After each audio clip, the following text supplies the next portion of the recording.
Very clean install, and to the pieces of wood that I used.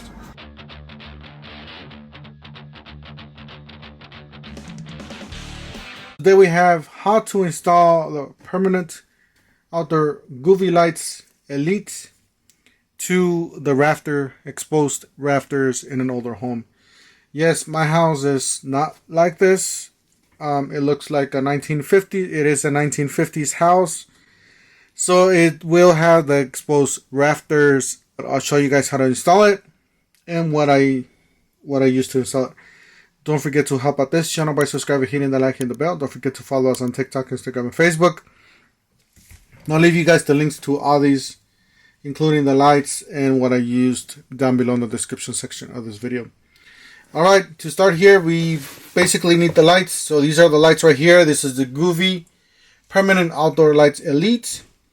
My understandings is that this is not the first lights that came out, but this is like the second generation. Durable multicolor. So this one does have the white. It is the white version, and it does have some whiter LEDs, and it's compatible with Matter, with Alexa and Google Home as well. But this is the new one, and the white LEDs, dedicated white LEDs to warm and cool white. So this is the 100 footer. It is comparable with Wi-Fi. You got RGBIC.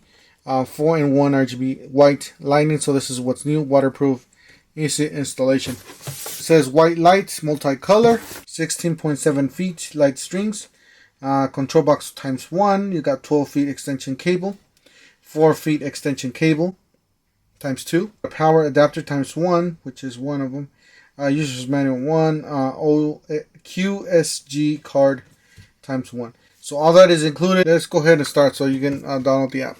This is Govee 100 footer RGBIC W. So the W means that you got the newer version of the regular permanent outdoor lights. H805AA01. The string lights, and I'm going to be using these. So again, I'll be leaving the links down below in the description section of this video. These are cable organizers, or to hide cables, basically cable covers, however you want to call them.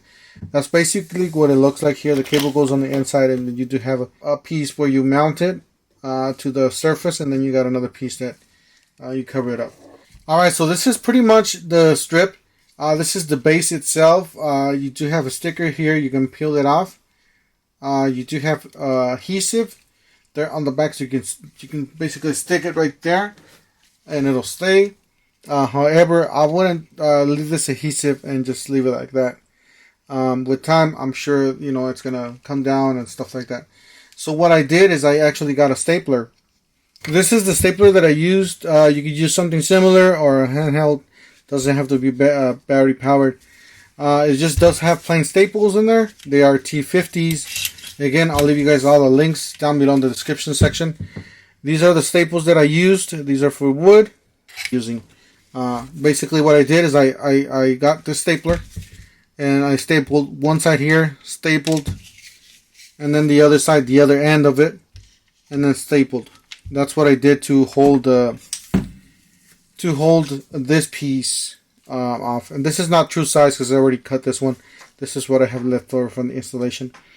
Obviously you put this to cover where, as long as in between lights. You got the light right here, you got the other light right there, and then you're gonna get this in the middle, and you're gonna trim it. The way you trim it, I used a miter saw, not necessarily here because this is Cricut, but you can use a miter saw, or you can just use some cable cutters. All right, I'll demonstrate it.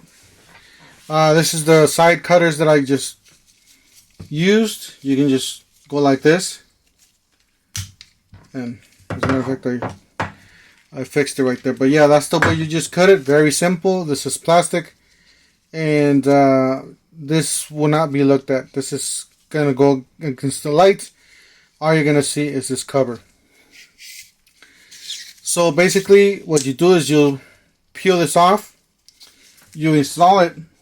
Once you install it, of course, once you cut it to length in between the two lights, of course, then you're gonna peel that off, install it, and then you're gonna run the cable through there. Once you run the cable, you're gonna peel off the sticker on the light, because it does have a sticker 3M tape on the sticky on the light, just like this.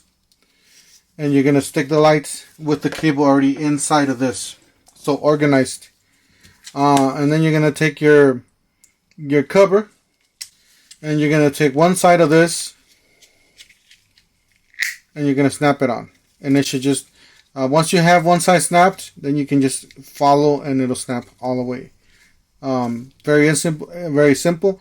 These are paintable, so you can paint it to however your color of your house.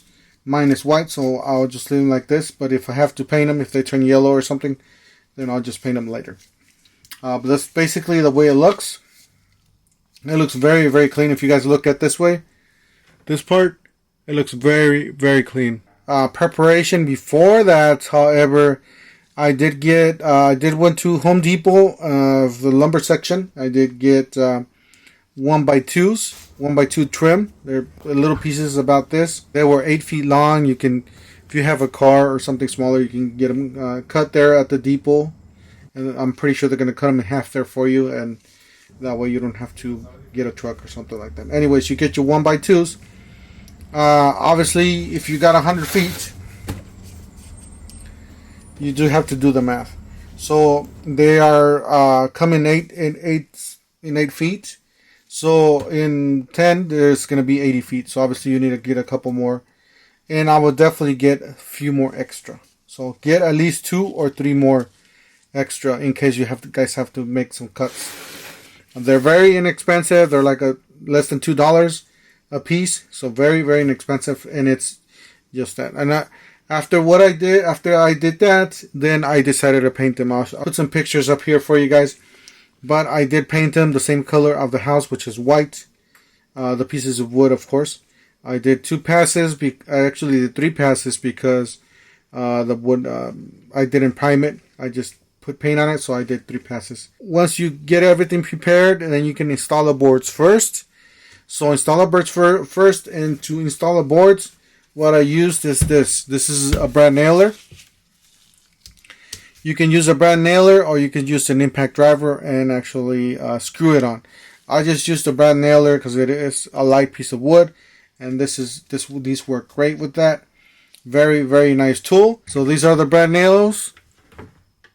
Like I said, very, very clean install. If you don't want to look at the wires, and especially with that wood, I actually measured 4 inches off the wall.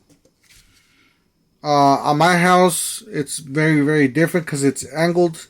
So I actually gave it a little bit more than 4 inches.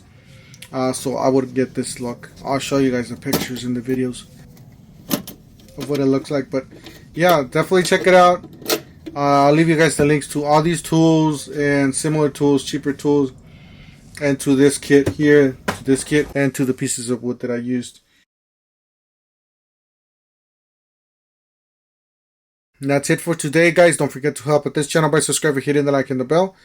Don't forget to follow us on TikTok, Instagram, and Facebook. And we'll see you guys on the next one. Thank you for watching.